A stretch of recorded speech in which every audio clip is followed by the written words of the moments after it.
everybody. To get started, I'll show you my materials. I'm using a round size 8 brush. I've got my sketchbook with watercolor paper. I've got some trays of paint, so I'm going to be using a yellow, a pinky red, and also a green. These are the paints from my kits available in my shop. Got paper towel and 2 jars of water. So my kits are linked below in the show notes if you're after any materials. So to begin with, I'm painting my lovely loose watercolor tulips with a beautiful diluted yellow. So it's just yellow that I'm diluting to make it a bit lighter and more transparent by adding more water to my brush. And there's an example there.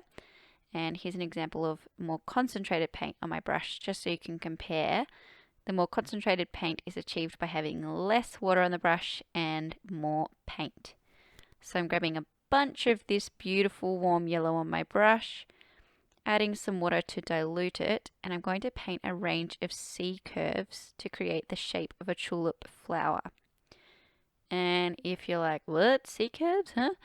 I have a whole video about brushstrokes, which I will link for you. So if you haven't watched that yet, it would be really useful for you to go back and familiarize yourself with that. So these are compound C curves, which means I start with the tip of the brush, and then as I'm painting the letter C, I push down with the belly of the brush to make it nice and wide, and then at the tip or the end of the C, I lift up the brush to create a fine tip. And I'm sorry about my camera going all weird with its focus. My hands confuse it sometimes. So now I'm grabbing my lovely reddish pink, and I've diluted that as well with some water, and I'm dabbing that into my tulip while it's still wet. And I'm just going to show you the color when it's concentrated, just so you can see the difference there as well.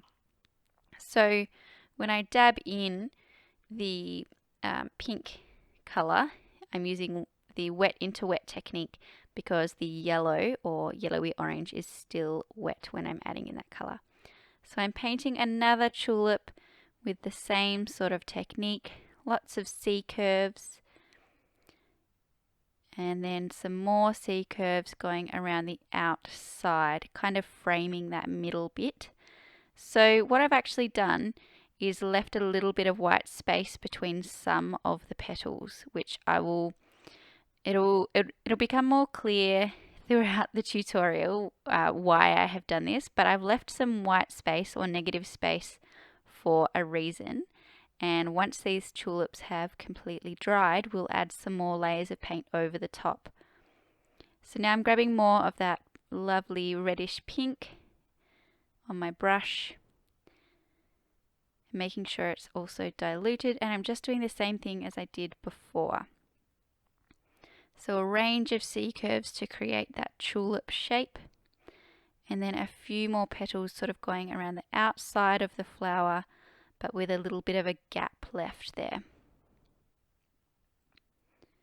And that's a lovely wide gap on the left that is quite obvious for you to see, which is great. And I'm dabbing in some more of that pinky red. It's quite concentrated, and so I'm using the wet into wet technique again. So that just means I'm dabbing in wet paint into wet paint. Pretty self-explanatory. So this only works if the paint that you're dabbing into is still wet though. So now we're going to let this layer dry and come back in with some more layers of paint.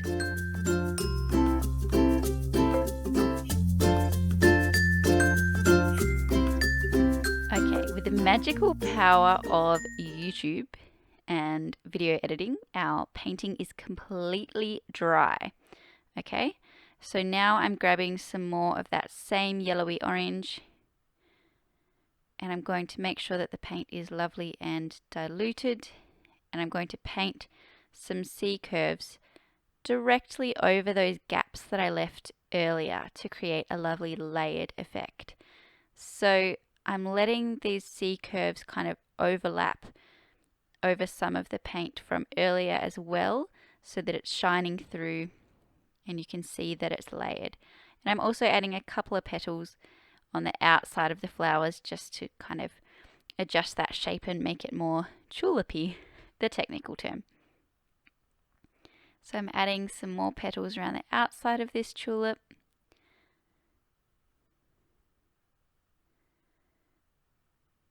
And you'll see that this second yellow tulip is a bit brighter than the first. You can play around with how concentrated your paint is to adjust the brightness. And I'm also adding in just some squiggly lines to create a little bit of depth on that flower as well. I'm going to add another layer with my pinky red,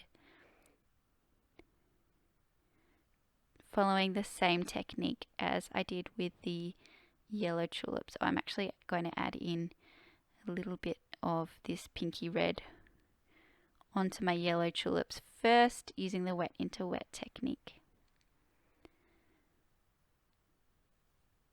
And now I'm adding in some more petals on my pink tulip using that same layering technique. So I'm defining the shape of the tulip. Tulips have really quite a unique shape, and so I've just added in another petal over the top of the layer from earlier, and really I'm just playing around and mucking around to create these shapes. So now it's time to add some stems, and I'm going to add some water to my green paint to activate it. Have to pick one. I've picked a sort of warm green, the warmest from my tray. It's also really bright, which is lovely and will go well with these really bright tulips. And just to show you the concentrated version of this paint and also the diluted version of the paint for comparison. And I'm moving down to a slightly smaller brush. I'm moving to a size 4 round brush.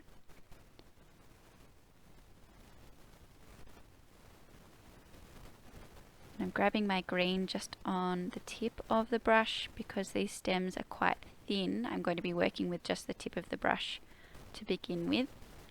So it doesn't matter if your lines are wiggly and messy, because as I always say, the messier and wigglier the better. So now I'm adding in my tulip leaves, which is really one long compound brush stroke. So you'll be able to see me do this again a couple of times. So the stem is just with the tip of the brush, and when I get to the leaves I use the tip of the brush to start off with, then push down with the belly of the brush. This is just like a mini version. This leaf isn't a great example for you to see it in action, but push down with the belly of the brush and then slowly lift up to use the tip of the brush to create a point on that leaf.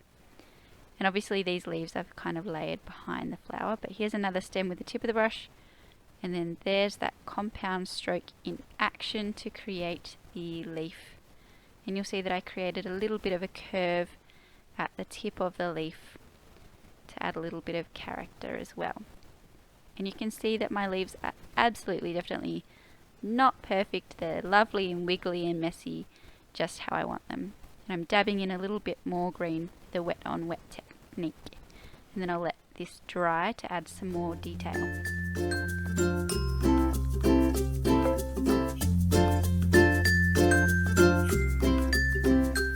Okay, once again, with the power of video editing, our tulips are dry and looking lovely. And I'm just going to add in a little more detail with the wet on dry technique. All of the techniques that I talk about today, I have actually got tutorials for on my channel. So if you're like, what the heck is this girl talking about? All of them can be found on my channel and linked below. Alright, so wet on dry technique is the process of painting wet paint onto dry paint, or wet paint onto dry paper. So to begin with, I'm going to grab my pink or my red. I still can't decide if it's pink or red. I'm pretty sure it's pink. And I'm just adding some little brush strokes with this wet on dry technique to add some shadow, depth and detail.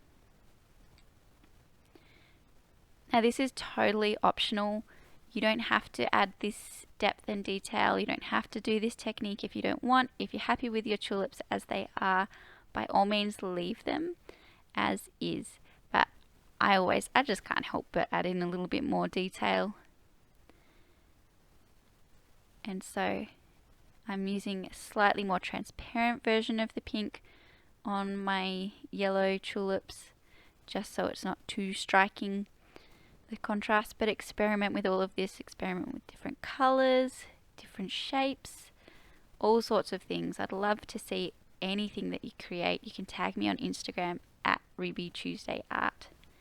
And also, just as a shameless plug while I'm finishing off my painting, I have got a brand new watercolor online course coming out on the 25th of July 2020.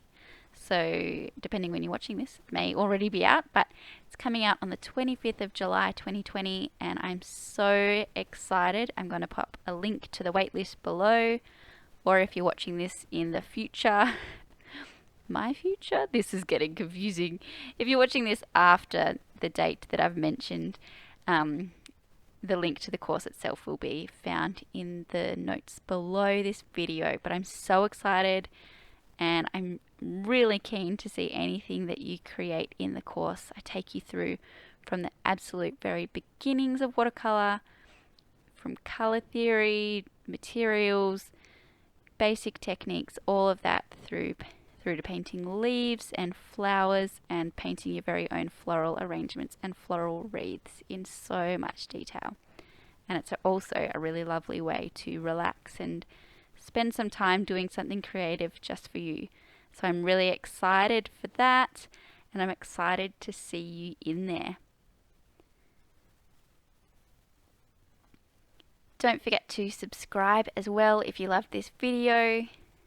Hit the subscribe button, and also if you really like it, perhaps share it with your friends or click the like button, because it helps me get found by other people that want to learn to paint with watercolor as well. So I hope you've had heaps of fun, and I'm excited to see everything that you paint.